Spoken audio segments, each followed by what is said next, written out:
So good morning to all. My name is Praveen and this presentation is all about the cricket predictions using machine learning, which was completed under the supervision of Ms. Deepti Sharawat. Let's get started. As we all know that the cricket is one of the most popular sports in the world.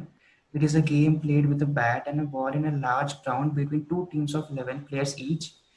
Each team get a chance to bat and ball.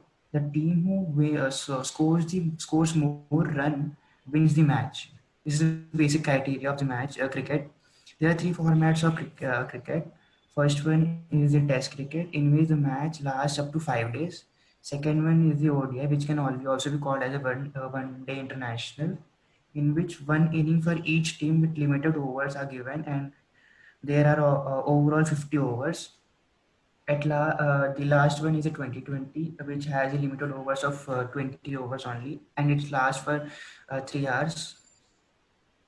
Next one is these are some of the biggest cricket tournaments ever hosted. First one is the ICC World Cup. Next one is the 20 T20 World Cup. Next one is the Series. Next one is the Indian Premier League, ICC Champion Trophy, Champions League 2020, Asia Cup. As there are many tournaments of the cricket matches, our main goal is to predict the winner in IPL match. So IPL match is a professional 2020 cricket in India contested during March, April or May, and the match played in every match there are always eight teams only.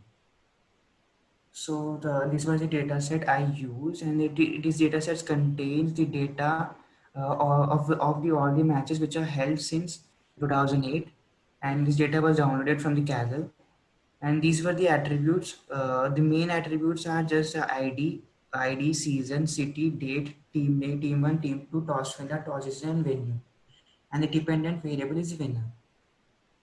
Next one is the winning of the team may depend on various factors, such as the teams. Teams means the team one and team two, or the team who is batting and bowling. City, toss decision, toss winner, and venue. These were the basic steps for to predict the winner using machine learning. First one is data collection. We should collect the data that suits our goal. Next one is the data processing, pre-processing and cleaning. Data should not contain any null values or any outliers, as they can lead to wrong predictions. Next one is analyzing the data. We should properly analyze the data to go further. Next one is choosing a model. Choosing model with more accurate. We should choose a model that gives more accuracy. After that, training the model and testing and predictions. After analyzing, I got these two graphs, and first graph shows that how many teams won the tosses. Uh, how many times the team has won the tosses? As you can see, Mumbai Indians has won the most of the tosses, and this graph shows that how many times a team has won the matches. So here also Mumbai Indians won the most of the matches. Next one is this graph. This graph shows that when you can these are all the venues. Okay? And as you this graph tells that venue can also be a factor of winning the team. And the fifth one is the CSK. I converted it as a labeling through labeling folder. So as you can see, CSK has won 6 times in the Chepak Stadium. Next one is I used a total six models, and first one is logistic regression. It is a supervised learning algorithm which provides results in a binary format, which is used to predict the outcome of a categorical variables. So it is also called as a classification variables. Next one is the naive Bayes theorem. It is a classification techniques based on Bayes theorem. It is assumes that the presence of a particular feature in a class is unrelated to the presence of any other feature. And next one is the KNN algorithm. KNN algorithm can also be called as a K nearest neighbor algorithm. It is a non-parametric method that stores all the available cases and classifies based on the similar measures. As you can see, it classified all the values in some clustering uh, types. It predicts the values by comparing its nearby variables. Next one is the support vector machine. It is a supervised learning method in machine learning which can be used for classification method. It is based on the concept of decision planes that defines the decision boundaries. Decision plane is one that separates between a set of objects having different class members. As you can see, this is the margin or maximum margin, and these are the support vectors. Okay. Next one is the decision tree. Decision tree, it is just a representation of all the possible solution to a decision.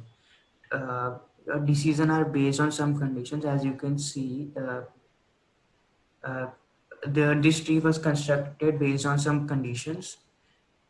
The next one is a random forest classifier. It is similar to decision tree. It builds multiple decision tree and merge them all together. It gives more accurate and stable prediction than the decision tree, as it takes the multiple decision trees. Next one is the flowcharts with their accuracies. As you can see, random forest has the highest, gives the more accuracy than the others, and it can be further used for for the predictions. This class is in Assemble, which is in the library of sklearn. Next one is the comparison of evaluation matrix of different models.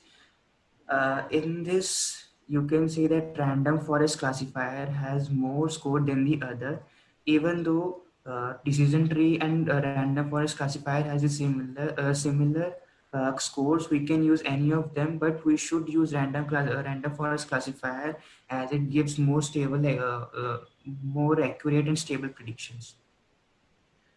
So for the predictions, I use a test data set and which contains 116 rows and 8 columns. These were the predicted values, and accuracy comes out to be 90%, and it may fluctuate if we train the model again. So this is the end of my PPT. These were the references I used, and thank you.